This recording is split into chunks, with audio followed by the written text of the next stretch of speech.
Hi, this is Microdose U, and I'm Dr. Denise. How are you doing today?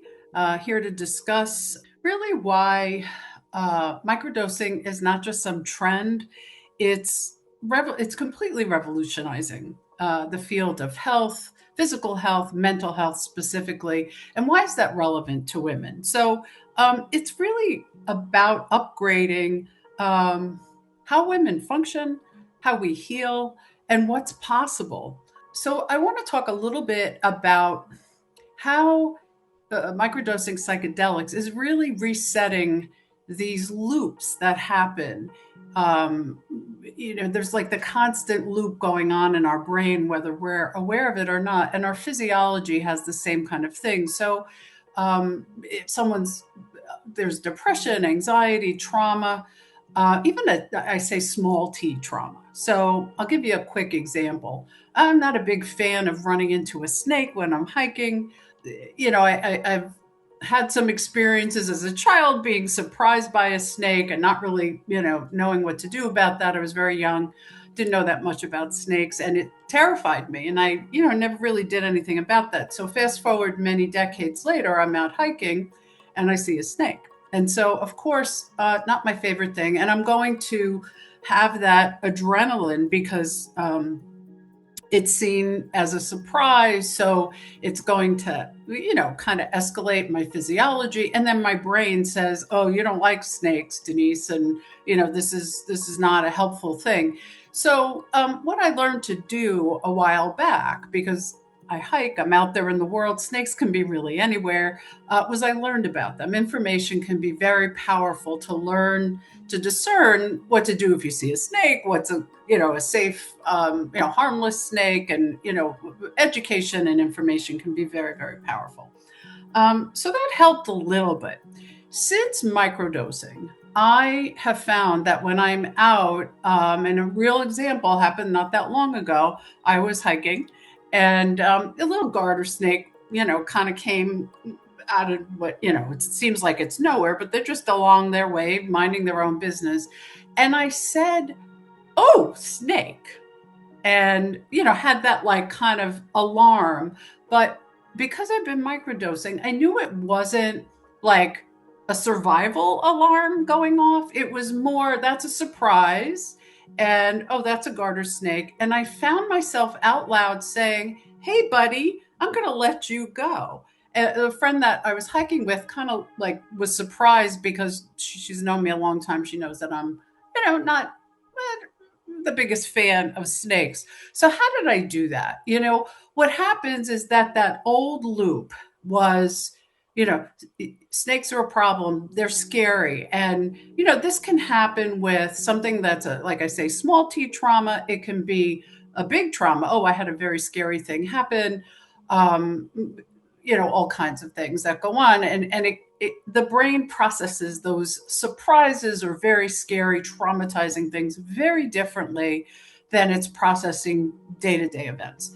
And what happens is the brain gets kind of stuck and then it stays on that loop to kind of keep you on guard, to, like look for the snake or look for the terrible thing that's going to happen, or even silly things like, oh, I forgot to pick up spinach at the store. I come all the way home, not that far, and I go, oh, I can't believe I forgot that. And my brain, like, used to go into this as if that was like some crisis. So, modern humans we respond to events as if it's kind of like, a big crisis sometimes when it's not. And then, of course, there can be a very big crisis, and it's appropriate that our adrenaline goes up because we really need to be engaged. If somebody's running from water or something, they want to quick get out of the house, or if there was like a fire, get away from that. Learn, step back, back on the street if, a car was coming. Those are things we don't want to lose. However, with modern humans, a lot of that alarm goes off. And I use the snake example because while, a snake could be a problem if it was a dangerous snake, in general, they're going to stay away from me. I know that. And it's that old loop that I upgraded. So, what the psychedelics do is they're going to stop that automatic loop, upgrade.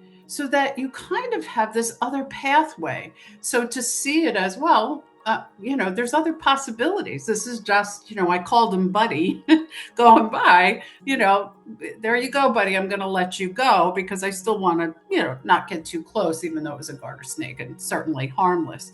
So we find that not only with trauma, but we find that with depression, anxiety, that whether we're aware of it or not, the same kind of physiology, it gets stuck, and the same conversation. In fact, you've heard me speak before about the narrative that's going on constantly, even when we're asleep. So if there's a negative conversation going on that you're not aware of or that you are aware of, that's the loop that we change when we start microdosing psychedelics. Certainly with anxiety, anything that you're trying to upgrade in your life, generally you can ask yourself, what do I think about that? What do I believe about myself about that? What do I believe about the world about those particular things? And while there may be some accuracy, there is always a new pathway of how we're going to relate to that in our being. So, I always say that you're not broken. The system that might be helping you, that you're turning to, sad to say, is broken. I don't like to say that so much, but I want to be honest here. I'm a truth teller. The system could do a lot better, and that's where microdosing psychedelics comes in, and it is a game changer because it is not numbing you. It is not just treating symptoms for maintenance. It's actually healing and upgrading and creating new ways to relate and navigate whatever issues are happening within you. Now, I do want to just say one other quick thing, which is many people have messaged me recently, two specific areas. What do I do if I'm on SSRIs, an antidepressant or any sort of medication to treat mental health issues? Can I still microdose? And again, while this isn't medical advice, and I would really look at what your situation is specific. Like I say, it's a lot of moving parts, and those are very dynamic. In general, the trend is that you absolutely should not stop taking any medication that you're on. And microdosing will work alongside that. Now, people do find that after microdosing for a while, sometimes they will be able to adjust some of those, say, antidepressant medications, for example, or ADHD, attention focus medications. After microdosing, oftentimes they find they don't need them. So that's the real true healing. The other question somebody wrote in recently was, what about hormone replacement therapy? So women who are going through menopause, and hormone replacement therapy can be extremely helpful. Again, we look at what your doctor's saying, but you absolutely can be microdosing psychedelics and still be using the hormone replacement therapy. Again, we look at those particulars for you. It would require a really, thorough, close look at all your health, emotional, physiological, psychological aspects of your life, and to kind of see what would work for you in terms of addressing that upgraded healing in addition to any other medications that you're on. So before we finish today, I did want to give you a quick strategy, very quick, that works really well when it comes to upgrading that narrative, what we carry with us day to day, that kind of repetitive loop. It's like the record is stuck and it just keeps going. So here's the strategy, and that you use alongside microdosing to heal. Specifically, if you feel like you're carrying the weight of something, even if it's a small trauma, a bigger trauma, you are looking to upgrade that loop, right? So it's not about forgetting the trauma, numbing the trauma. It's about upgrading the way you're relating in your being physiologically, psychologically. So here's the quick strategy. I usually do close my eyes and I center myself. I feel myself sitting here in the chair. And to take the moment and say, I easily release that which is no longer needed. The past is over and I am free.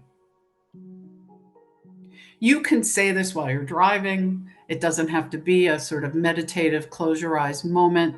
So I'll say it again. I easily release that which is no longer needed. The past is over, and I am free. It's a simple phrase. It's so powerful, though, and it can really be a game changer. One other quick note before I go. Sometimes people will say, but it's if I let go of these things from the past, it's as if they didn't happen or I'm somehow forgiving a wrongdoing. That's not necessarily the case. What you're doing is you're just going to set it down. You're not going to feel the weight and carry it with this, kind of current residual replaying of, say, a trauma or a depression, anxiety type of loop that keeps replaying. So hope that's helpful, and I will see you next time.